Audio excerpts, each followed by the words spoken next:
નમસ્કાર મિત્રો હું છું પિનલગીરી ગોસ્વામી। પિનલ્સ કોર્નર યુટ્યુબ ચેનલમાં તમારું સ્વાગત છે।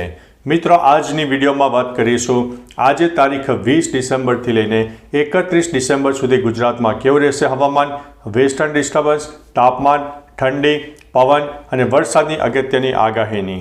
અત્યારે વાત કરીએ તો સિસ્ટમોની।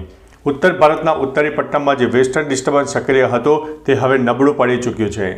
અરબી સમુદ્રમાં એક સાયક્લોનિક સિસ્ટમ સર્જાઈ છે જેનો ઘેરાવો ઘણો બધો મોટો છે, જેની અસર છે કે દક્ષિણ ભારત અને મધ્ય ભારત સુધી જોવા મળી રહી છે, જેના ભાગરૂપે તેને ગુજરાતને પણ તે અસર કરી રહ્યું છે।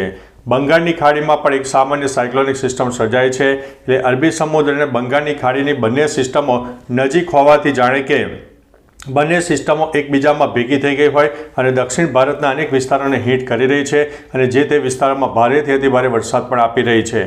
હવે વાત કરીએ તો તાપમાનની।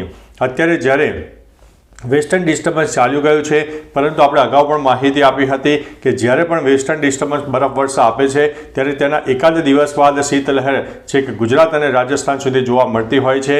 તો અત્યારે ગુજરાત, રાજસ્થાન સહિત પાકિસ્તાન અને મહારાષ્ટ્રના પણ અનેક ભાગોમાં શીતલહેર જોવા મળી રહી છે।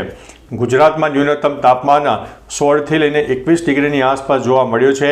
ઘણા ખરા વિસ્તારોમાં તો 14 ડિગ્રી કરતાં પણ નીચે ન્યૂનતમ તાપમાન નોંધાઈ ગયું છે। એટલે મિત્રો અત્યારે એક ઠંડીનો માહોલ સર્જાયો છે, પવનનું પ્રમાણ વધારે છે અને એક ગુજરાતમાં વાદળછાયું પણ વાતાવરણ જોવા મળી રહ્યું છે।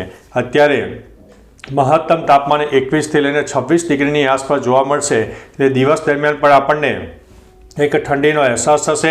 તાપ, તડકો, ઉઘાડ આપણને થોડો ઓછો જોવા મળશે। તેની પાછળનું કારણ છે કે અત્યારે સમગ્ર ગુજરાત એટલે 100% વિસ્તારોમાં વાદળછાયું વાતાવરણ સર્જાઈ ગયું છે, એટલે તાપ, તડકો, ઉઘાડ ઓછો નીકળશે અને અત્યારે એક વાદળછાયું વાતાવરણ સાથે ઠંડીનો માહોલ હશે અને પવનનું પ્રમાણ વધારે હોવાને કારણે દિવસ દરમિયાન પણ આપણને ઠંડીનો અહેસાસ થવાનો છે।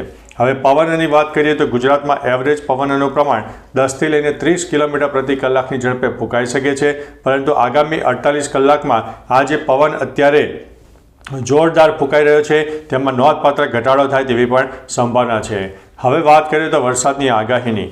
અત્યારે જ્યારે એક પછી એક વેસ્ટર્ન ડિસ્ટર્બન્સ સક્રિય થઈ રહ્યા છે અને અરબી સમુદ્રમાં પણ એક સાયક્લોનિક સિસ્ટમ મજબૂત છે જેનો ઘેરાવો ઘણો મોટો છે, એટલે બધી સિસ્ટમોના સંયુક્ત અસરના ભાગરૂપે થઈને ગુજરાતના અનેક વિસ્તારમાં વાતાવરણમાં પલટો આવ્યો છે।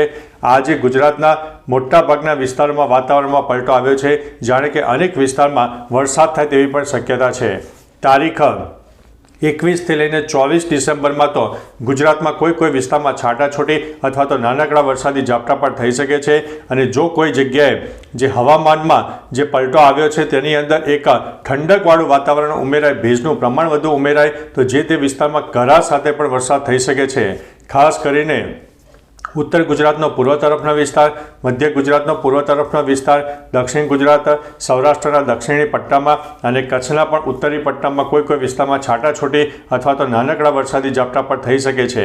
જો કોઈ જગ્યાએ લોકલ ડેવલપમેન્ટ સર્જાઈ જાય તો જે તે વિસ્તારમાં કરા સાથે પણ વરસાદ જોવા મળી શકે છે। એટલે મિત્રો અત્યારે મુખ્યત્વે કારણ ભેજનું પ્રમાણ વધુ છે, ઠંડીવાળું વાતાવરણ છે અને એક ક્લાઉડ ફોર્મેશન પણ બની ગયું છે, એટલે સમગ્ર પરિબળો જે છે એ વરસાદ લાવવામાં ખરેખર ખૂબ જ અનુરૂપ થઈ રહ્યા છે અને જે તે વિસ્તારમાં વરસાદી માહોલ પણ સર્જાઈ ગયો છે।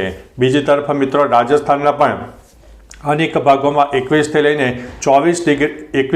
24 ડિસેમ્બરની આસપાસ અનેક વિસ્તારમાં હળવા મધ્યમ વરસાદી ઝાપટા થઈ શકે છે, કારણ કે પાકિસ્તાન તરફની જે સિસ્ટમ છે એ રાજસ્થાનના બોર્ડરીય વિસ્તારોમાં વધુ હિટ કરે તેવી પણ સંભાવના છે।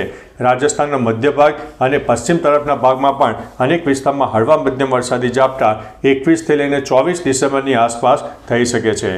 હવે મિત્રો આપણે અગાઉ માહિતી આપી હતી કે થોડું વરસાદની શક્યતા વધુ છે, એટલે મિત્રો ખુલ્લામાં કોઈ ચીજવસ્તુઓ પડી હોય તો થોડું સાચવજો, તાડપત્રી ઢાંકીને રાખજો અને સુરક્ષિત જગ્યાએ તેને લઈ લેજો, જેથી આપણને ભારે નુકસાની ન થાય।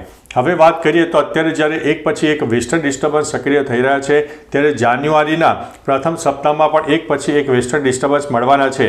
અત્યારે જ્યારે ડિસેમ્બર મહિનો ચાલી રહ્યો છે ત્યારે 24 ડિસેમ્બરની આસપાસ ઉત્તર ભારતમાં એક મજબૂત વેસ્ટર્ન ડિસ્ટર્બન્સ સક્રિય થાય જે બરફવર્ષા અને વરસાદ આપી શકે તેવી સંભાવના છે.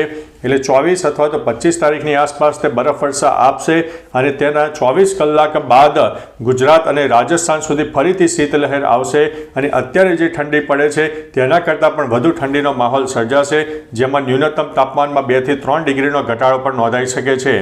ગુજરાતના કોઈ વિસ્તારમાં તો ન્યૂનતમ તાપમાન 10 ડિગ્રી કરતાં પણ નીચે જાય તેવી સંભાવના મિત્રો તારીખ 24-25 ડિસેમ્બર બાદ રહેલી છે.